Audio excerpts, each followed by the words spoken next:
नमस्कार। यो एभिन्यूज खबरको संकेत हो। तपाई अहिले एभिन्यूज@7 मा हुनुहुन्छ। म प्रभा थापा। म सुभाष नेपाल। प्रारम्भमा मूल खबर। पर्सा, कपिलवस्तु, रूपन्देही र बारामा गरी थप 57 जनामा कोरोना संक्रमण। संक्रमितको संख्या 191 पुग्यो।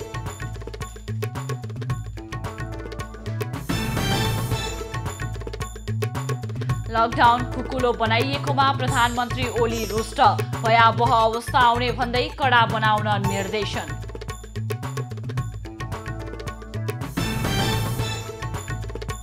सीमा अतिक्रमण विरुद्ध सभामुखद्वारा सरकारको विशेष ध्यानाकर्षण। चीन समेतको सहभागितामा त्रिपक्षीय वार्ता गर्न सांसदहरूको सुझाव। प्रताडित भएको छ। कोरोनालाई बेवास्ता गरी बजेट ल्याउन खोजिएको पूर्व अर्थमन्त्री कार्कीको भनाई। अर्थतन्त्रका साथै जनजीवन थप कष्टकर हुन सक्ने चेतावनी। सीमा क्षेत्रमा अलपत्र परेका नेपालीलाई तत्काल उद्धार गर्न सरकारलाई मानव अधिकार आयोगको निर्देशन। बाँच्न पाउने हक कार्यान्वयन गर्न आग्रह। सत्तारूढ नेकपाले स्थायी कमिटीको बैठक बोलायो। भोलि बिहान 11 बजे पार्टी कार्यालय धुम्बाराहीमा बस्ने।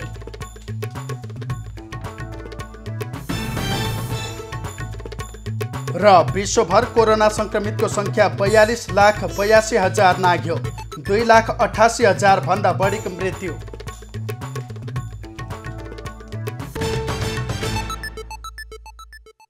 अब कोरोना संक्रमणका कारण देश यति बेला लकडाउनको स्थितिमा रहेको छ र नेपालमा माघ 1 गते पहिलो पटक कोरोना भाइरसको बिरामी पुष्टि भएसँगै चाहिँ देशमा लकडाउन जारी गरिएको थियो भने आजसम्म आइपुग्दाखेरि आज एकै दिन 57 जनामा थप संक्रमण भेटिएको छ। योसँगै 191 जना पुगेका छन् नेपालमा संक्रमितको संख्या। हो सुभाष, अब थप सजगता अपनाउनु पर्ने देखिएको छ भने यता लकडाउन खुकुलो बनाइएकोमा प्रधानमन्त्री ओली रुष्ट भएका छन् र यसका कारण भयावह अवस्था आउने भन्दै कडा बनाउन पनि उनले निर्देशन दिएका छन्।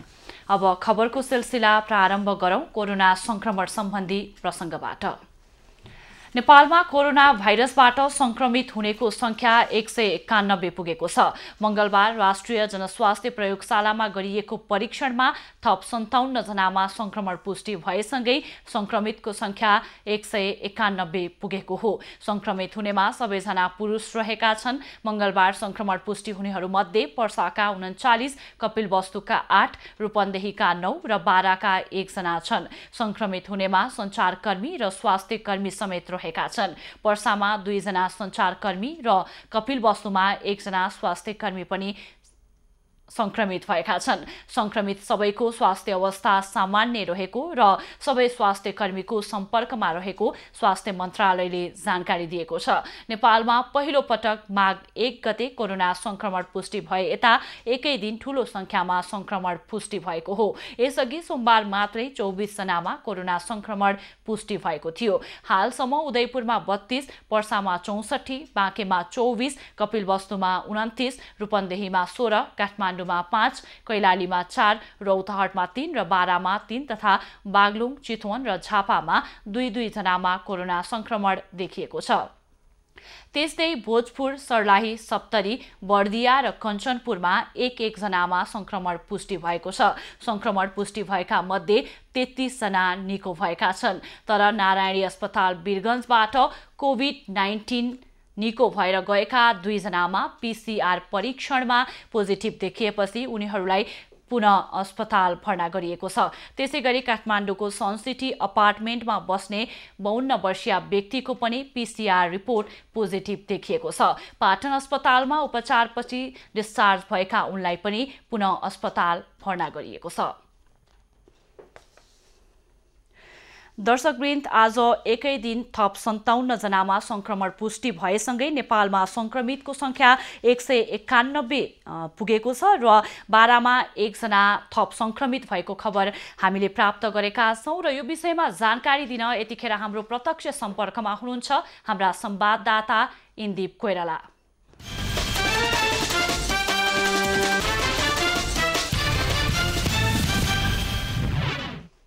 इन्दिप आज बारामा थप एकजनामा संक्रमण पुष्टि भएको छ। पछिल्लो अवस्था के छ बाराको, यो विषयमा हामीलाई जानकारी गराइदिनुस् न। पक्कै पनि आज बाराको विश्रामपुर गाउँपालिका स्थित वडा नम्बर 4 को बलरामपुरमा 14 वर्षीय पुरुषमा कोरोना भाइरस संक्रमित पुष्टि भएको छ। केही दिन अघि वीरगञ्जको छपकायामा एकजना व्यक्तिलाई कोरोना भाइरस पुष्टि भएपछि उनीसँग आएका व्यक्तिको कन्ट्याक्ट ट्रेसिङ गर्दै जाँदाखेरि उनीसम्म पुगेको जिल्ला प्रशासन कार्यालय बाराले जनाएको छ। बाराको इनरवामा उनको खाद्य तथा ग्यासको पसल रहेको खुल्न आएको छ। उनी त्यहाँ व्यापार गर्दै गर्दाखेरि वीरगञ्जको छपकायाका स्थितका मानिसहरू त्यहाँ आएका भनेर स्थानीयहरूले बताएसँगै उनीसँग पुगेको हो र उनको हिजो मात्रै स्वाब सङ्कलन गरी पठाएकोमा वीरगञ्ज स्थित नारायणी अस्पतालमा उनको रिपोर्ट पोजिटिभ देखिएपछि अहिले उनलाई नारायणी अस्पतालमा लगेर उपचार सुरु गरेको छ भने उनका परिवारका 3 जनालाई स्थानीय क्वारेन्टाइनमा राखिएको छ भने इन्दिप जुन आज एकजनामा संक्रमण पुष्टि भएसँगै बारामा संक्रमितको संख्या 3 जना पुगेको छ र आज एकजनामा संक्रमण पुष्टि भइसकेको छ। हिजो कतिजनाको स्वाब चाहिँ सङ्कलन गरिएको थियो, कतिजनाको चाहिँ परीक्षणका लागि पठाइएको थियो, त्यसमध्ये चाहिँ आज एकजनाको पुष्टि भएको हो। पक्कै पनि हिजो बारा जिल्लामा 330 जनाको क्वारेन्टाइन, 237 जनाको क्वारेन्टाइन नमुना सङ्कलन गरेर पठाइएको थियो, जसमध्ये यी व्यक्तिको 14 वर्षीय पुरुषको कोरोना संक्रमित पुष्टि भएको हो। इन्दिप अब बारामा के कसरी कार्यहरू अगाडि बढाइन्छ र जुन एउटा के पनि देखिएको छ भने जनमानिसमा सचेतनाको कमी पनि हो कि भन्ने एउटा हामीलाई पनि आवाज हुन्छ। यो विषयमा चाहिँ स्थानीय प्रशासनले अब कसरी अगाडि बढ्ने, संक्रमण रोकथामका लागि के कस्तो कार्य गर्ने बताइरहेको छ? पक्कै पनि बारा जिल्लामा पहिलेदेखि नै परीक्षण गर्ने किटको र PCR परीक्षण गर्ने किटको अभाव भएको हुँदा यहाँ जुन रफ्तारमा कोरोना परीक्षण गरिनुपर्ने त्यो हुन सकेको छैन। यसैबीच प्रदेशबाट 100 र केन्द्र सरकारबाट 200 किट आएपछि बारा जिल्लामा परीक्षण तीव्र स्वाब कलेक्सन तीव्र बनाइएको थियो र अहिले चाहिँ ठ्याक्कै विश्रामपुरमा गाउँपालिका वडा नम्बर 4 बलरामपुरलाई सिल गरिएको छ र त्यहाँ सम्पूर्ण रूपमा ठप्प गरिने जिल्ला प्रशासन कार्यालयका प्रमुख रुद्र प्रसाद पण्डितले बताएका छन्। हामीलाई सिटे साहबले हामीलाई भर्खर जानकारी दिनुभएको थियो र तैपनि यो हामीले बारा जिल्लामा यो सहित गरेर 3 जनामा कोरोना पुष्टि भइरहेको छ। बारा जिल्लामा जति हाम्रो संक्रमितसँग आएका व्यक्तिहरूको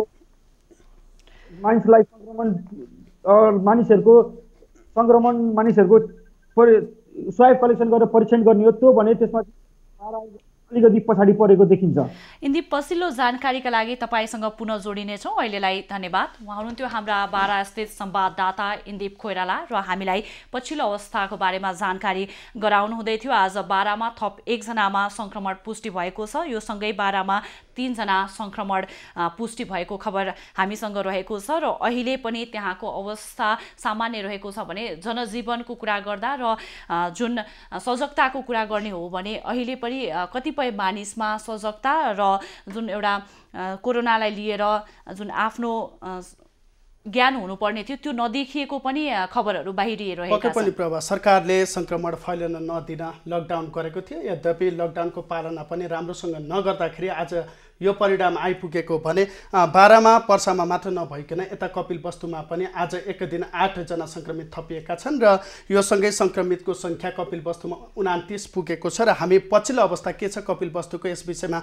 जानकारी लिँदैछौँ। यसका लागि हाम्रो प्रत्यक्ष सम्पर्कमा जोडिनु भएको छ हाम्रा संवाददाता गोपाल भण्डारी।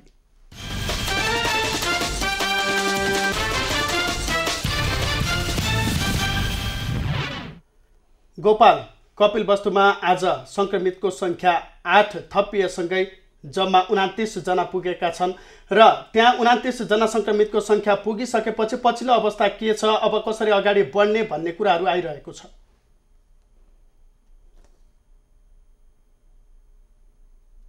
कपिलवस्तु जिल्लामा आज दिउँसोको रिपोर्ट अनुसार 8 जना कपिलवस्तु नगरपालिकाकै सबै 8 जना कोरोना भाइरसका सङ्क्रमितहरूको सङ्ख्या थप भएको छ। यसको सँगै जिल्लामा अहिले 29 जनामा कोरोना भाइरसको सङ्क्रमण देखिएको छ र त्यो थप भएको 8 जना मध्ये 1 जना कपिलवस्तु अस्पतालमै कार्यरत महिला स्वास्थ्यकर्मी रहनुभएको छ। 25 वर्षीय महिला स्वास्थ्यकर्मी माथि नै कोरोना भाइरसको सङ्क्रमण देखिएको छ र यसरी स्वास्थ्यकर्मीसँग सम्पर्कमा रहेका कपिलवस्तु अस्पतालका अन्य स्वास्थ्यकर्मी र उहाँसित प्रत्यक्ष रूपमा स्वास्थ्य सेवा लिएका अन्य सेवाग्राहीहरूमा पनि यो कोरोना भाइरसको सङ्क्रमण फैलिएको हुन सक्ने भनेर स्वास्थ्य कार्यालयले अब उहाँसित सम्पर्कमा आएका व्यक्तिहरूको सूची तयार गरिरहेको छ र 8 जना जो आज दिउँसो मात्र पुष्टि भएको थियो ती 8 जनालाई कोरोना अस्पताल बुटोल लैजाने तयारी गरिएको छ र अहिले भर्खरै 4 जनालाई एम्बुलेन्समा राखेर बुटोल लगिसकिएको छ भने बाँकी 4 जनालाई बुटोल लैजाने तयारी गरिएको छ। कपिलवस्तुको हकमा स्वास्थ्य कर्मीलाई नै संक्रमण पुष्टि भइसकेपछि एउटा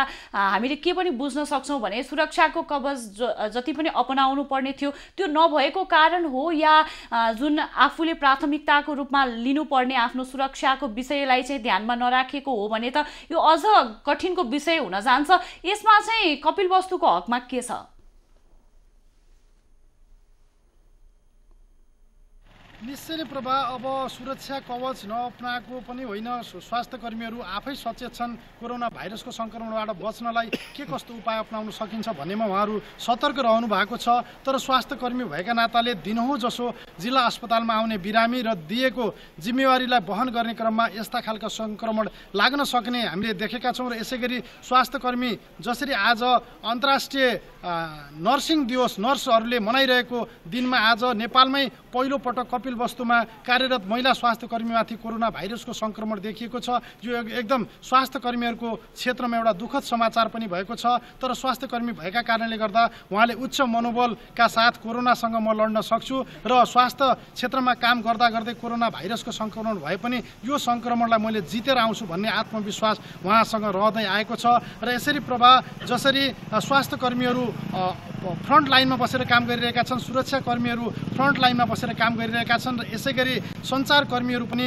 हामी आफ्ना कर्महरूलाई निरन्तर रूपमा सीमा क्षेत्रमा क्वारेन्टिनहरूमा र हस्पिटलमा गएर जो प्रत्यक्ष प्रसारणमा हामीले खबर सङ्कलन गरिरहेका छौँ, देखाइरहेका छौँ। कपिलवस्तुमा 29 जना सङ्क्रमितको सङ्ख्या पुगेको छ। कपिलवस्तु जिल्लालाई यति बेला सिल गरिएको छ। यद्यपि हामीहरूले खबर पनि प्राप्त गरिरहेका छौँ कपिलवस्तु जिल्ला सिल भइरहँदा पनि त्यसको पालना भएको छैन। मानिसहरू चाहिँ साँझ पख विशेष गरी साँझ पख बिहान पख चाहिँ बाहिर निस्कने हिँड्ने गरेको भनेको पाइएको छ। यसलाई प्रशासनले व्यवस्थापन गर्न नसकेको हो कि प्रशासनसँग केही बुझ्नु भएको छ?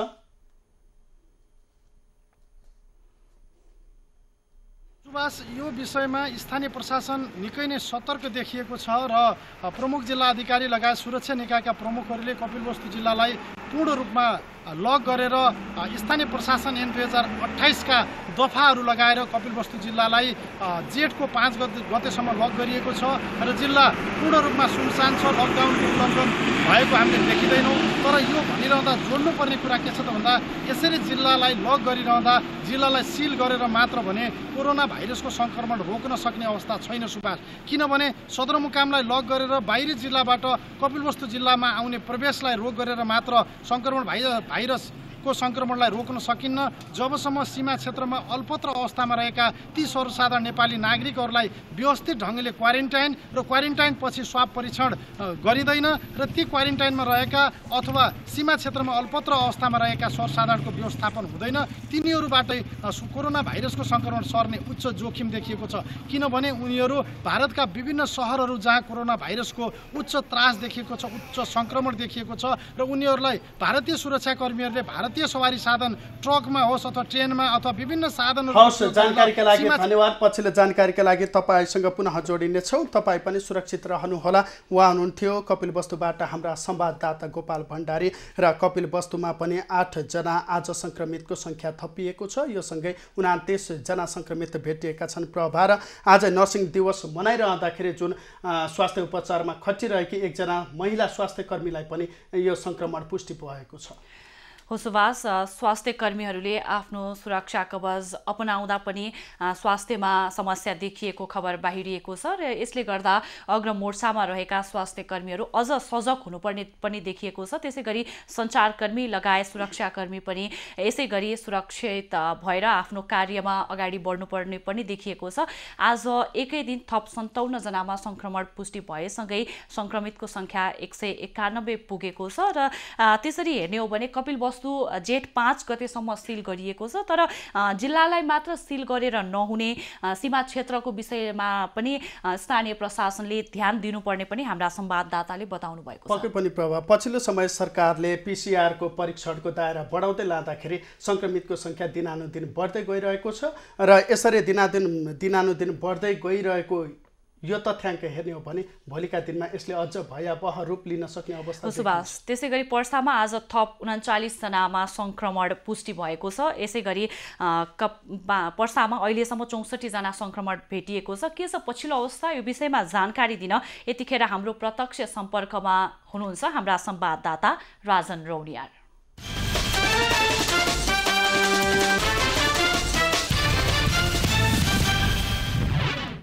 राजन, आज थप 39 जनामा संक्रमण पुष्टि भएको छ। त्यसमध्ये पनि 2 जना सञ्चारकर्मी पनि संक्रमित भएको भन्ने खबर छ। यो विषयमा विस्तृतमा बताइदिनुस् न।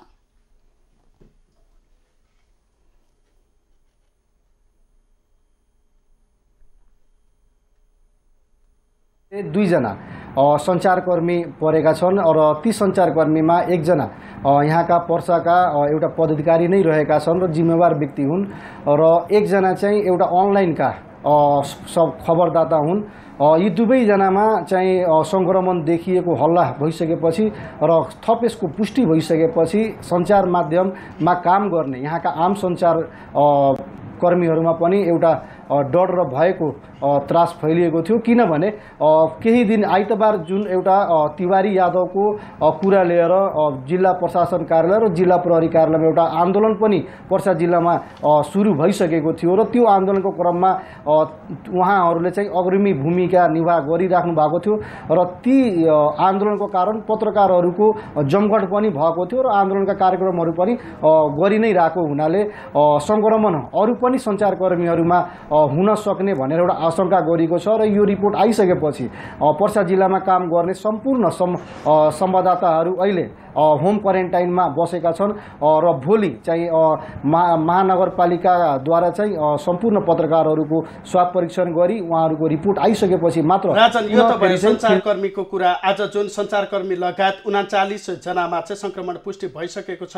उनीहरूको स्वास्थ्य अवस्था कस्तो छ र विशेष गरी यो 39 जना रहेका छन् कुन कुन स्थानका रहेका छन् र यति बेला उनीहरूलाई कहाँ राखेर उपचार गरिएको छ?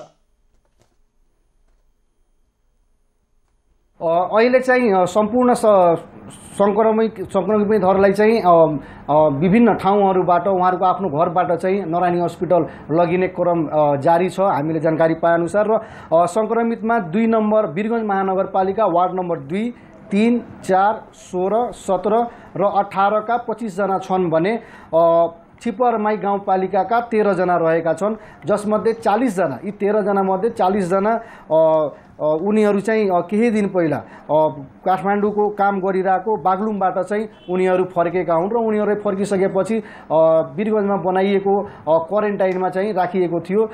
त्यो क्वारेन्टाइनमा राखिसकेपछि उहाँहरूलाई स्वाब परीक्षणको लागि नारायणी अस्पताल लगिएको थियो र तीमध्ये चाहिँ 13 जनालाई थप चाहिँ यो संक्रमित भेटेका हुन्, जसमध्ये जयमंगलापुरका 7 जना रहेका छन् भने तुलसी बरुवाका 1 जना, भिसुवाका 1 जना, सम्झौता गाविसका 2 जना र धोबिनी गाउँपालिकाका 2 जना रहेका छन्। राजन, यहाँसँग कुराकानी हुँदा अब छुट्टै रणनीति बनाएर अगाडि बढ्ने, किनकि पर्सामा अहिलेसम्म 64 जना संक्रमित भइसकेका छन्। अब यसरी जाँदाखेरि झनै संक्रमित बढ्न सक्ने जुन आशंका पनि गरिएको छ, त्यहाँ बैठक पनि बसिरहेको थियो। हामीसँग कुराकानी हुँदाखेरि त्यो बैठकले के कस्तो निर्णय गर्यो यो विषयमा के जानकारी छ? अब अहिले भर्खरै केही बेर पहिला सुरक्षा समितिको बैठक चाहिँ सकिएको छ र सुरक्षा समितिले पर्सा जिल्लालाई पूर्ण रूपले कर्फ्यू भनौँ उसले चाहिँ घोषणा गरिसकेको अवस्था छ, निषेधाज्ञा जारी गरिसकेको अवस्था छ र यसमा चाहिँ अति आवश्यक सवारी बाहेक र अति आवश्यक सेवा बाहेक सम्पूर्ण सेवाहरू आज राति 8 बजेदेखि चाहिँ यी कर्फ्यू चाहिँ सुरु हुन्छ, निषेधाज्ञा सुरु हुन्छ र 8 बजेपछि पूर्ण रूपमा वीरगञ्जलाई एउटा चारैतिरबाट घेराबन्दी गरेको छ भने छिमेकी जिल्ला बारामा पनि जुन सङ्क्रमित देखिएका थिए र आज पनि त्यो सङ्क्रमितको सङ्ख्या बढेको अवस्था छ, त्यहाँ पनि चाहिँ निषेधाज्ञा जारी गरिएको छ र हालसम्म जिल्ला प्रशासन कार्यालयबाट जारी गरिएका सम्पूर्ण पासहरू खारिज गरिएको छ।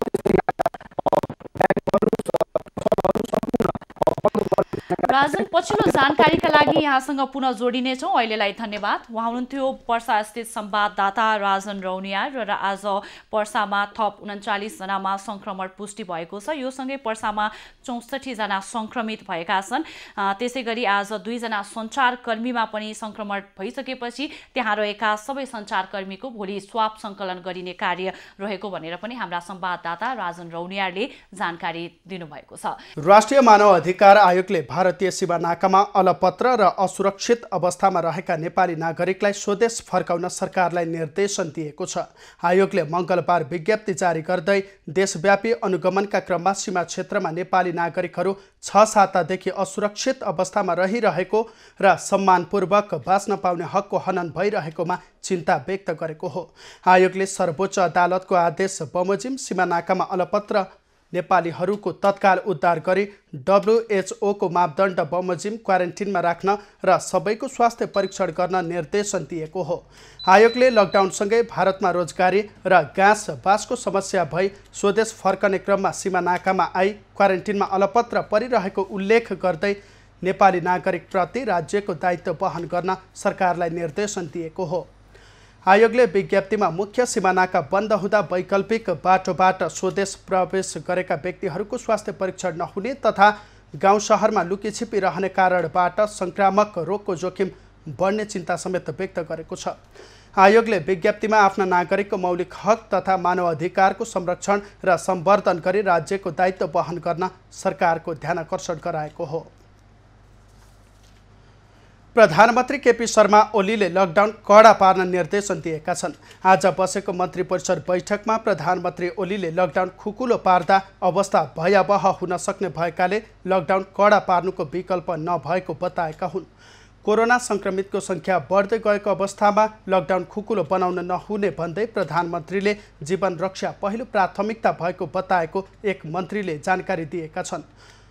कोभिड-19 को संक्रमण रोकथाम तथा नियन्त्रणका लागि बनाइएको उच्च स्तरीय समन्वय समितिको सिफारिसका आधारमा काठमाडौँ उपत्यकामा शुक्रबारबाट लकडाउन खुकुलो पारिएको थियो। लकडाउन खुकुलो पारिएसँगै राजधानीमा चहल पहल बढेको छ भने यति नै बेला कोरोना संक्रमितको संख्या पनि बढ्दै गएको छ। बुधबार मात्रै 57 जना कोरोना संक्रमित थपिएका छन्। बैठकमा प्रधानमन्त्री ओलीले काठमाडौँको लकडाउन सरकारी कार्यालय, बैंक तथा वित्तीय संस्था खोल्ने नाममा प्रभावकारी नभएको भन्दै असन्तुष्टि जनाएका थिए। यसैबीच प्रधानमन्त्री ओलीले लिपुलेकमा भारतले सडक बनाएको कुरा आफूलाई कसैले जानकारी नदिएको भन्दै असन्तुष्टि व्यक्त गरेका छन्। बैठकमा सरकारले आगामी वर्षका लागि ल्याउने नीति तथा कार्यक्रममाथि पनि छलफल भएको थियो। सरकारले जेठ 2 गते ल्याउने नीति तथा कार्यक्रमका लागि राष्ट्रपतिलाई संसदमा पेश गर्न आग्रह गर्ने निर्णय पनि गरेको छ।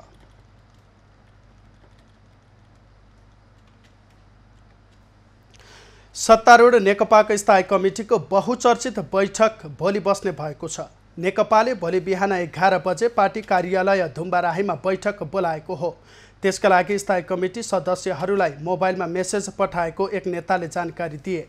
सरकारले जारी गरेका 2 अध्यादेश प्रकरणपछि आन्तरिक विवाद बढेकाले यो बैठक स्थगित गरिएको थियो। वैशाख 25 का लागि बोलाइएको बैठक अघिल्लो दिन स्थगित गरिएको थियो। स्थायी कमिटी बैठकका एजेन्डा तय गर्न बसेको सचिवालय बैठकमा सहमति नजुटेपछि बैठक स्थगित गरिएको हो। पार्टीका 2 अध्यक्ष प्रधानमन्त्री केपी शर्मा ओली र पुष्पकमल दाहाल बीच बैठकका एजेन्डाबारे सहमति जुट्न सकेको थिएन। अध्यादेश प्रकरणपछि प्रधानमन्त्री ओलीको अध्यक्ष दाहाल तथा वरिष्ठ नेता माधव नेपाल समूहले चर्को आलोचना गरेका थिए। दाहाल नेपाल समूहका 20 स्थायी कमिटी सदस्यले बैठक बोलाउन लिखित माग गरेका थिए। प्रतिनिधि सभाका सभामुख अग्निप्रसाद सापकोटाले सीमा अतिक्रमण विरुद्ध सांसदहरूले उठाएका सवालमा सरकारको ध्यानाकर्षण गराएका छन्। मङ्गलबार शून्य समयमा सांसदहरूले धारणा राख्ने क्रम सकिएपछि सभामुख सापकोटाले ती विषयमा सरकारको विशेष ध्यानाकर्षण गराएका हुन्। यो बीचमा शून्य समयमा बहुआयामिक महत्त्वका प्रश्नहरू माननीय सदस्यले उठाउनु भएको छ। यी प्रश्नहरूमा नेपाल सरकारको विशेष ध्यान आकर्षण गराउँछु र माननीय सदस्यहरू शून्य समयमा माननीय सदस्यहरूले बोल्ने क्रम यहीँ समाप्त हुन्छ। शून्य समयमा धारणा राख्ने सांसदहरूले सीमा विवाद समाधानका लागि चीन समेतको त्रिदेशीय वार्ता गर्न र समाधान नभए अन्तर्राष्ट्रिय अदालत जान सरकारलाई सुझाव दिएका थिए। भएको छ सीमामा आएर हजारौं नेपालीहरू रहनु भएको छ।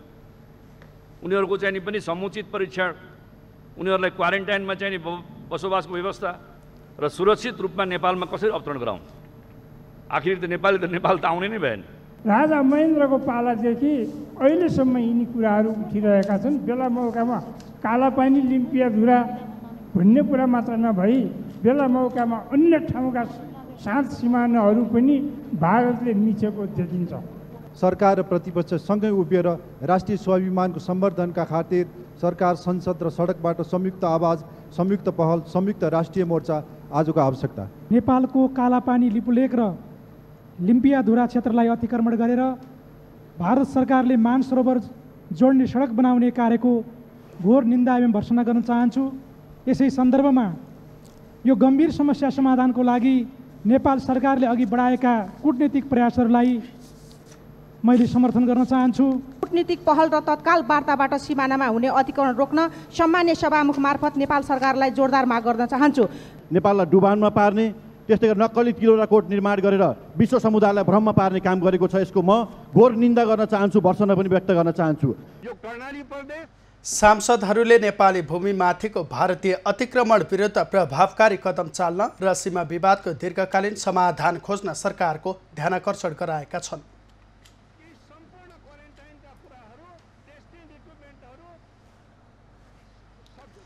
भारतले नेपाली भूमि लिपुलेक हुँदै मानसरोवर जाने सडक निर्माण गरेपछि त्यसको चौतर्फी विरोध हुँदै आएको छ।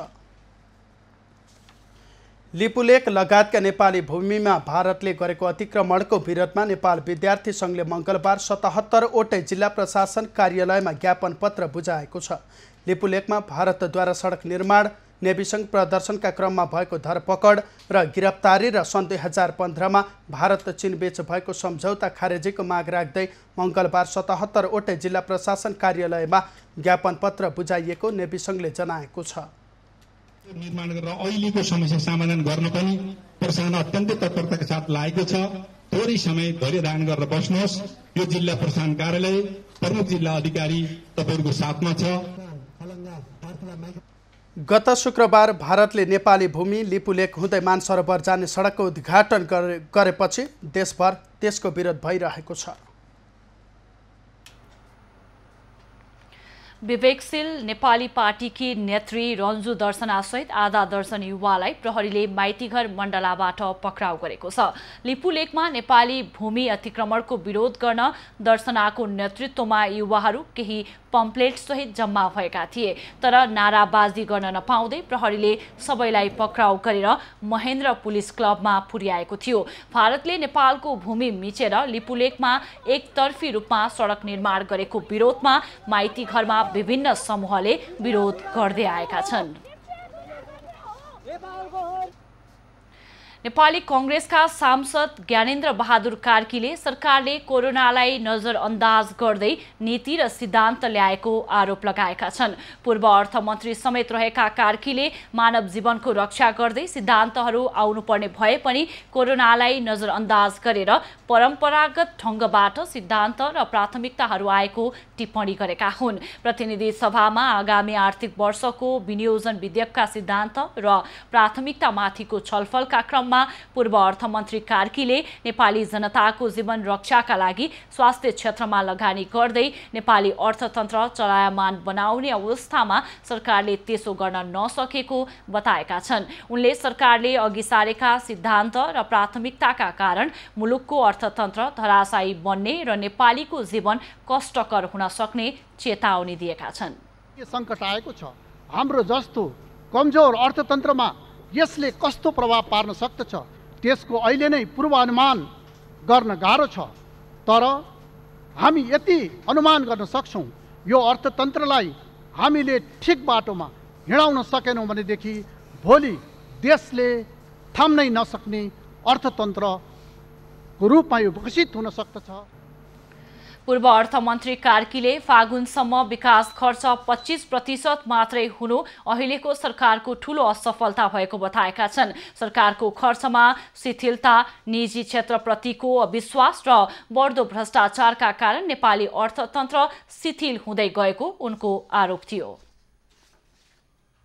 नेपाल ब्याङ्कर्स सङ्घले 2% ब्याज दर घटाउन राष्ट्र ब्याङ्कले दिएको निर्देशनमा संशोधन हुनुपर्ने बताएको छ। सङ्घीय संसद प्रतिनिधि सभा अन्तर्गतको अर्थ समितिले आगामी बजेटका विषयमा ब्याङ्कर्सहरूसँग गरेको छलफलमा उपस्थित ब्याङ्कर्स सङ्घका पदाधिकारीहरूले सबै ऋणीलाई 2% ब्याज छुट दिने विषय उचित नभएको बताएका हुन्। कोरोना भाइरसको रोकथाम तथा नियन्त्रणका लागि सरकारले लकडाउन गरेपछि अर्थतन्त्रमा असर परेको र उद्योग प्रतिष्ठान बन्द भएपछि नेपाल राष्ट्र ब्याङ्कले 2% ब्याज छुट दिने निर्देशन दिएको थियो। तर ब्याङ्कर्सहरूले कोरोनाको असर सबै क्षेत्रमा नपरेकाले सबैले ब्याज छुट पाउने गरी निर्देशन आउनु ठिक नभएको बताएका हुन्। 2% रेट घटाउनु भन्ने निर्देशन आयो, त्यसमा चाहिँ हामीले के भनेको छौँ, हामी आफू धेरै नाफा कमाउनु पर्छ भन्ने प्रिन्सिपलमै छैन। अहिले नै हामीले कमाएको 15 रुपियाँ मात्रै हो। तथापि यो बेलामा नाफा घाटा हेर्ने भन्दैन, आफू पनि बाँच्ने अरूलाई पनि बचाउने भन्ने प्रिन्सिपल हो। तर 2% घटाऊ भन्ने निर्देशन चाहिँ त्यो चाहिँ अहिलेसम्म आएको निर्देशन होइन। यो चाहिँ कुनै पनि सेन्ट्रल ब्याङ्क हजुरहरूले हेर्नुभयो भने संसारभरिको कुनै पनि सेन्ट्रल ब्याङ्कले यसरी घटाउ भन्ने निर्देशन दिएको छैन। त्यो चिज चाहिँ अलिकति गलत भयो होला। ब्याङ्कर्स सङ्घका पूर्व अध्यक्ष अनिल केसरी शाहले ब्याङ्कले उद्योगी व्यवसायीलाई सहुलियत दिने तर उनीहरूले आफ्ना ग्राहकलाई किन नदिने भनी प्रश्न गरेका छन्। ब्याङ्कले 14 लाख ऋणीलाई राहत दिने तर उनीहरूले आफ्ना ग्राहकले राहत पाउन नसक्ने अवस्था हुन नहुने बताएका हुन्। ब्याङ्कले समस्यामा परेका ऋणीलाई राहत दिएपछि उनीहरूले पनि आफ्ना सेवाग्राहीलाई राहत दिए मात्र अर्थतन्त्र थप चलायमान बनाउन सकिने बताएका छन्। सरले पनि आएर कुरा गर्नु भन्दा चाहिँ यो राहत सिर्फ 14 लाखमा सीमित नहोस्, करोडौँ नेपालीले पनि यो राहतको फाइदा पाओस्। किन हामीले चाहिँ उहाँहरूले राहत दिन्छ, जहिले पनि राहत त उहाँहरूले नै पाइराख्नु भएको छ नि। र जुन सरले भन्नुभयो एसएमई, यो हो हाम्रो ढाड। अर्थतन्त्रको सुधारका लागि करिब $10 बिलियन बराबरको विदेशी मुद्रा रिजर्भमा रहेको र उक्त रकमले 10 महिनाको आयातलाई धान्न सक्ने भएकाले सोही रकमबाट 3 देखि 4 बिलियन खर्च गर्न उनीहरूको सुझाव थियो। उनीहरूले सरकारले आफ्नो खर्चलाई वृद्धि गर्ने हो भने बजारमा मूल्य वृद्धि कम हुने, तरलता बढ्ने र ब्याङ्किङ प्रणालीमा अधिक तरलता हुन गई ब्याज दर आफै घट्ने दाबी पनि गरेका छन्। संसदमा पूर्व बजेटमाथिको छलफल जारी छ। अर्थमन्त्री डाक्टर युवराज खतिवडाले प्रस्तुत गरेको बजेट तथा कार्यक्रमका सिद्धान्त र प्राथमिकतामाथि जारी बहसमा विपक्षी मात्र नभई सत्ता पक्षकै सांसदहरूले पनि आपत्ति जनाइरहेका छन्। यसले कोरोना संक्रमणले ल्याएको र ल्याउन सक्ने भयावह अवस्थाप्रति सरकार अझै गम्भीर नभएको भन्दै परम्परागत बजेटले अर्थतन्त्रलाई गति दिन नसक्ने बताएका छन्। कोरोना महामारी फैलिएपछि सरकारले लकडाउन बाहेक अरू केही गर्न सकेको देखिँदैन। संक्रमण अझै लम्बिने हो भने स्वास्थ्य सङ्कटका साथै यसले समाजमा अन्य विविध सङ्कट ल्याउने निश्चित छ। विशेष गरी श्रम बजार र श्रमिकको अवस्थालाई यसले थप भयावह बनाउनेछ। तर सरकार भने अझै अन्योलमै रहेको देखिएको छ। सहजीकरण गर्नको लागि पहिले प्राइभेट सेक्टरसँग सरसल्लाह गरेको भए सायद अहिले हामीले जुन फिडब्याकहरू दिइरहनु पर्ने अवस्था हुन्थेन होला। भयो के भने आदेश भयो, आदेश भएपछि हामीले चाहिँ आदेश सुन्यौं तर आदेश पालना गर्न सक्ने अवस्था रहेन। श्रम बजारमा दुई किसिमका समस्या टटकारो रूपमा देखिएको छ। वैदेशिक रोजगारमा गएका अधिकांश नेपाली खाडी मुलुकमा छन्, जहाँ सरकारले तेलको मूल्य घटेको कारण आयको मन्दीलाई सन्तुलन बनाउन धेरै किसिमका कर थोपार्दै आएको छ र ठूलो संख्यामा कामदारलाई घटाउन सुरु गरिसकेको छ। अन्तर्राष्ट्रिय उडान सुरु भए लगत्तै करिब 5 लाख नेपाली कामदार फर्कने आंकलन गरिँदैछ। ती मध्ये 1,27,000 त तत्कालै फर्कने अवस्थामा छन्। तर यसरी फर्केका नेपालीलाई कसरी व्यवस्थापन गर्ने भन्ने विषयमा सरकार ठोस निर्णयमा पुग्न सकेको छैन। अहिले रोजगारमा रहनुभएका नेपाली दाजुभाइ दिदीबहिनीहरू सबभन्दा बढ्ता मार्का परेकालाई क्याटेगोराइज गरेर अलपत्र परेकालाई पहिलो प्राथमिकता दिएर हामीले सम्बन्धित देशका सरकारहरूसँग परराष्ट्र मन्त्रालय मार्फतबाट समन्वय गरेर ल्याउने गृह कार्यहरू गरिरहेछौँ। यता भारतबाट आएका कामदारको कुनै लेखाजोखा नै नभएको कारण अवस्था थप विकराल बन्ने प्राय निश्चित छ। देशभित्रै काम गरिरहेका श्रमिकको समस्या पनि उस्तै छ। अरू जुनसुकै देशमा सङ्कट परे होला सोसियल सेक्युरिटी चाहिँ यो अनइम्प्लोइमेन्ट बेनिफिटसँग टाइप गरे हुन्छ, तथ्याङ्कसँग जोडिन्छ। हामी तथ्याङ्क विहीन छौँ। अब तथ्याङ्क राख्ने मेकानिजम चाहिँ अलिकति वेल म्यानेज र सोसियल प्रोटेक्सनको अम्ब्रेलाभित्र सबैलाई ल्याउने काम गर्नु। लामो समयदेखि सहरका विभिन्न उद्योगमा काम गरिरहेका कामदार लकडाउनसँगै घर फर्केका छन्। उद्योग सञ्चालन भए पनि कामदारको अभाव छ। अर्कातिर उद्योगले श्रमिकको पारिश्रमिक कटौती गर्दा सहरमा बस्न सक्ने अवस्था छैन। देशको लागि यो अवस्था चुनौतीपूर्ण हो, तर यसलाई अवसरमा परिणत गर्न पर्याप्त गृह कार्य अझै भएको छैन।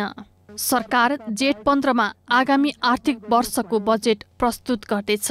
यसपटकको बजेटलाई उसले आय व्यय विवरण भन्दा पनि थप गम्भीर भएर कार्यक्रम ल्याए समृद्ध नेपाल सुखी नेपालीको सपना पूरा हुनेछ, अन्यथा यो नारामा मात्र सीमित रहनेछ। कोरोना भाइरसको संक्रमण हुन नदिन यति बेला देश लकडाउनमा छ, तर लकडाउनमै पूर्वी नाका काकड भिट्टाबाट लागु औषध तस्करी भइरहेको छ। कोरोना संक्रमण रोक्न सीमा नाकामा कडा सुरक्षा बनाइएको बताउने प्रहरीका लागि लागु औषधका कारोबारी र प्रयोगकर्ता चुनौती बन्द गएका छन्।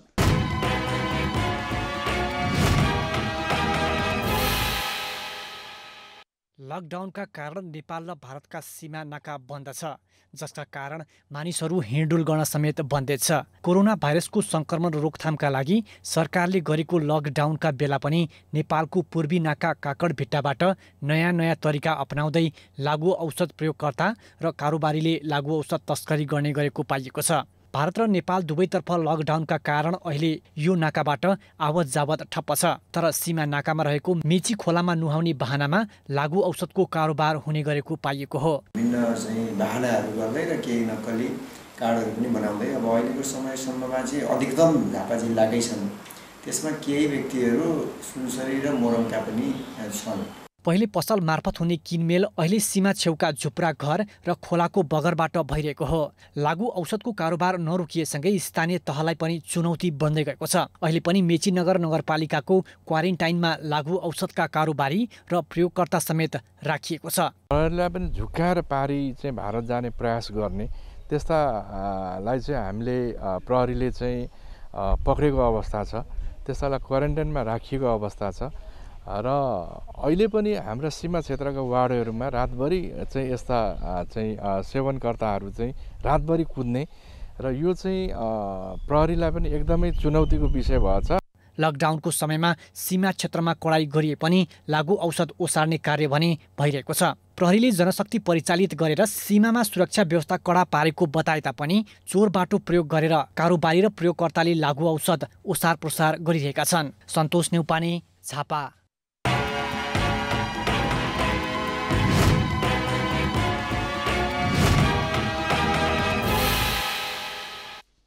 लकडाउन लागू भएपछि पहिलो पटक खुलेको शेयर बजारमा निर्धारित समय अघि नै नेगेटिभ सर्किट लागेर कारोबार बन्द भएको छ। लकडाउनका कारण अर्थतन्त्रमा समस्या परेको र शेयर बजारमा उच्च गिरावट हुने अनुमानसहित नियामक निकाय धितोपत्र बोर्डले परिसूचक नेप्सेमा 2% तलमाथि भए कारोबार बन्द गर्ने नयाँ व्यवस्था लागू गरेको थियो। सोही व्यवस्था अनुसार 2 घण्टाका लागि खोलिएको बजारमा 1 घण्टा 23 मिनटसम्म कारोबार हुँदा नेप्सेमा नेगेटिभ सर्किट लागेर कारोबार बन्द भएको हो। नेप्से 2.02% घटेपछि आजका लागि कारोबार स्थगित भएको हो। 1.5 महिनापछि खुलेको बजारमा नेप्से परिसूचक 25 अङ्क अर्थात् 2.02% घटेर 1226.15 अङ्कमा बन्द भएको छ। सेन्सेटिभ परिसूचक पनि 1.99% घटेको छ। बजारमा 87 कम्पनीको 291 कारोबारबाट 10,43,72,646 रुपैयाँको 1,06,312 किता सेयर कारोबार भएको छ। सबैभन्दा बढी घट्ने समूहमा ब्याङ्किङ, जीवन बिमा र अन्य समूह रहेका छन्। सबैभन्दा धेरै कारोबार नागरिक लगानी कोषको 8,88,57,000 रुपैयाँ बढीको भएको छ। महोत्तरीमा बन्दाबन्दीपछि जिल्ला बाहिरबाट आएका र भारतबाट आएकालाई एउटै क्वारेन्टिनमा राख्दा जोखिम बढेको छ। जिल्लाका अधिकांश स्थानीय तहले मापदण्ड अनुरूप क्वारेन्टिनको व्यवस्थापन गरेका छैनन्। अलग अलग ठाउँमा अव्यवस्थित ढङ्गले निर्माण गरिएको क्वारेन्टिनले सङ्क्रमणको जोखिम थप बढाएको छ। समाधान हुँदैन कि के कारणले समस्या भइरहेको छ, त्यो पो समाधानतर्फ सरकारले गर्दा चाहिँ बेस हुन्थ्यो जस्तो लाग्छ मलाई। क्वारेन्टिनमा खाट र ओढ्ने ओछ्याउनेको समेत राम्रो प्रबन्ध नभएको र व्यवहार समेत राम्रो नगरिएको क्वारेन्टिनमा बसेकाहरूको गुनासो रहेको छ। यसका साथै सरसफाइका सामग्री, मास्क, सेनिटाइजर लगायत कुनै व्यवस्था गरिएको छैन।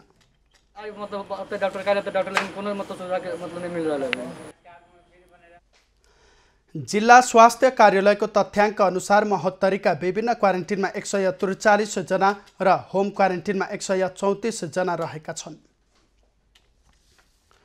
शताब्दी पुरुष संस्कृतिविद सत्यमोहन जोशी 101 वर्षमा प्रवेश गरेका छन्।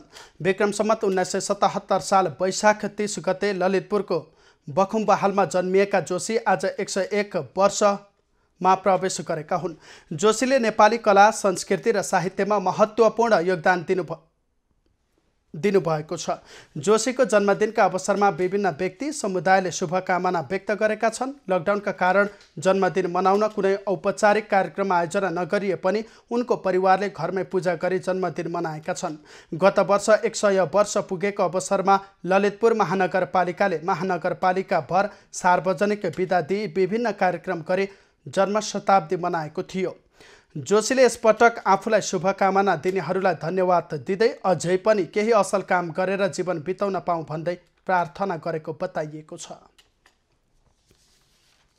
हिमानी ट्रस्टले सुदूरपश्चिम प्रदेश सरकारलाई आवश्यक स्वास्थ्य सामग्री हस्तान्तरण गरेको छ। हिमानी ट्रस्टले सुदूरपश्चिम प्रदेश सरकारका आन्तरिक मामिला तथा कानुन मन्त्री प्रकाश बहादुर शाहलाई सामग्री हस्तान्तरण गरेको हो। ट्रस्टले 400 थान पिपी, मास्क, सेनिटाइजर लगायतका स्वास्थ्य सामग्री उपलब्ध गराएको हो। सामान बुझ्दै मन्त्री शाहले सामग्री सीमा नाकामा खटिएका सुरक्षाकर्मी, स्वास्थ्यकर्मी, सञ्चारकर्मी लगायतलाई हस्तान्तरण गरिने बताए। हाम्रा सुरक्षाकर्मीहरू, हाम्रा स्वास्थ्यकर्मीहरू, त्यसै गरेर हाम्रा सञ्चारकर्मी दाजुभाइहरू, दिदीबहिनीहरू र दुर्गम ठाउँका चाहिँ स्वास्थ्य चौकीहरू, अस्पतालहरू जहाँ जहाँ आवश्यक हुन्छ त्यो ठाउँमा यी सहयोगका सामग्रीहरू कोभिड-19 रोगको यो नियन्त्रण रोकथाममा उपचारमा हामी प्रयोग गर्छौँ। सहयोग गर्ने हिमानी ट्रस्ट र यहाँ आउनुभएका सो संस्थाका साथीहरू तेजबहादुर सिंह लगायत सबैलाई हार्दिक धन्यवाद दिन चाहन्छु। मन्त्री शाहले सुदूरपश्चिम प्रदेशमा तापक्रम नाप्ने थर्मल गनको आवश्यकता रहेको बताएका थिए। अब पालो नयाँ पुस्ताको।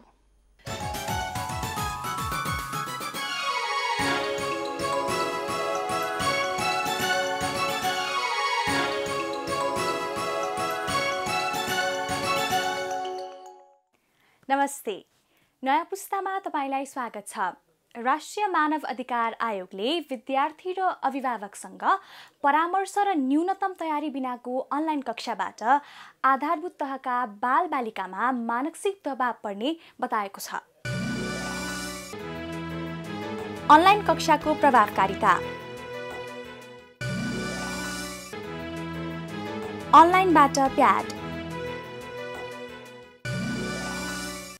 मानव अधिकार आयोगले त्यस्तो विज्ञप्ति निकाले पनि धेरै ठाउँ अनलाइनमा पढाउन थालिसकेको छ।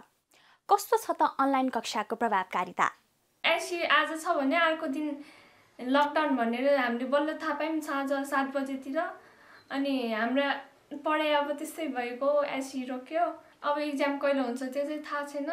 भएपछि अब राम्रो होला, चाँडै भए राम्रो होला, नत्र सरकारले के निर्णय गर्छ हामीलाई थाहा छैन। त्यत्रो होस्टेल बसेर रात दिन मेहनत गरेर पढाएको त्यस्तै खेर गयो जस्तो लागेको थियो। अब त्यही पनि मेहनत गरिरहेको छौँ, अहिले पनि घरै बसेको छौँ, त स्कुलमा पढाए जस्तो त्यस्तो फाइदा त भएन। त्यही पनि अब सरहरूले हाम्रो लागि ग्रुप खोलिदिनु भएको, नजानेको क्वेसनहरू त्यहीबाट सल्भ गर्छौँ साथीहरूसँग सल्लाह गरेर। दाङका निजी स्कुलहरूले लकडाउनमा विद्यार्थीलाई पढाइप्रति रुचि जगाउन अनलाइन कक्षा सञ्चालन गर्न थालेका छन्। विद्यालयमा आउने अभिभावक र विद्यार्थीलाई सावधानी अपनाउँदै एप्स डाउनलोडदेखि कसरी प्रभावकारी रूपमा सिक्न सकिन्छ भनेर जानकारी दिने गरेका छन्। पुराना 9मा पढेकाहरूको बुक माग्थे, तर तिनको अब घर टाढा भयो, अब लकडाउनले गर्दा जान पाइएन। एउटा साथी घर नजिक रहेछ, त्यसको मैले साइन्स बुक लिएँ, तर पनि त्यस्तै राम्रो लागेन।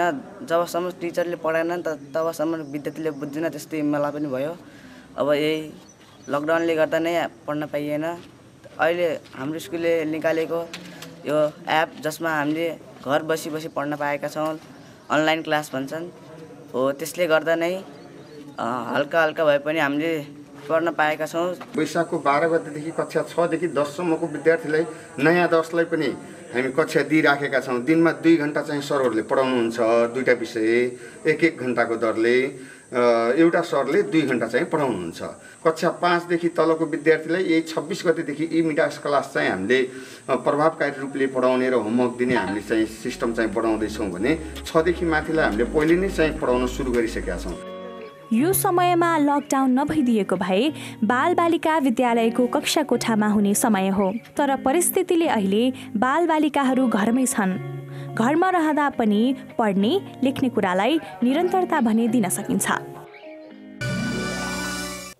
कोभिड-19 जस्ता विपदका बेलामा महिनावारी र प्याड जस्ता कुराले किशोरीहरूलाई तनाव दिन्छ। अनलाइनबाट नै प्याड बनाउन सिकाए कसो होला? पूर्वी नवलपरासीको देवचुलीका किशोरीहरू प्रविधिको प्रयोग मार्फत आफूले जानेका कुरालाई सिकाउँदै र सिक्दै आएका छन्। घरैसी प्याड चाहिँ घरमै मात्र नभएर चाहिँ सामाजिक सञ्जालहरूको मार्फत पनि अन्यलाई जानकारी गराइरहेको छु कि कसरी घरैसी प्याड बनाउन सकिन्छ भनेर। जसमा चाहिँ विभिन्न भिडियोहरू बनाएर सामाजिक सञ्जाल मार्फत चाहिँ मैले सेयर गरिरहेको छु।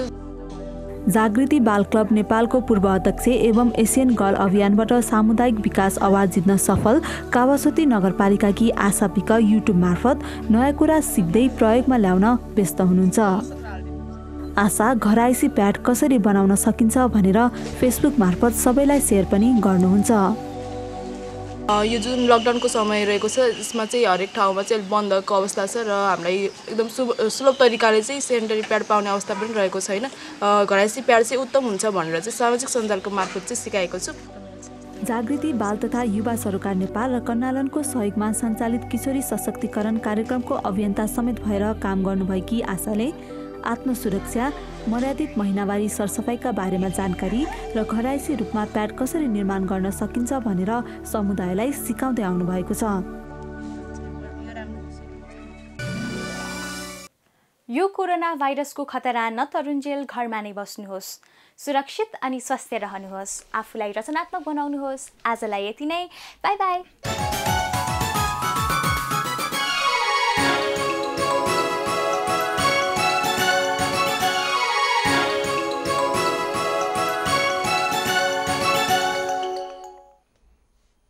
अहिलेलाई खबरको क्रम यति नै।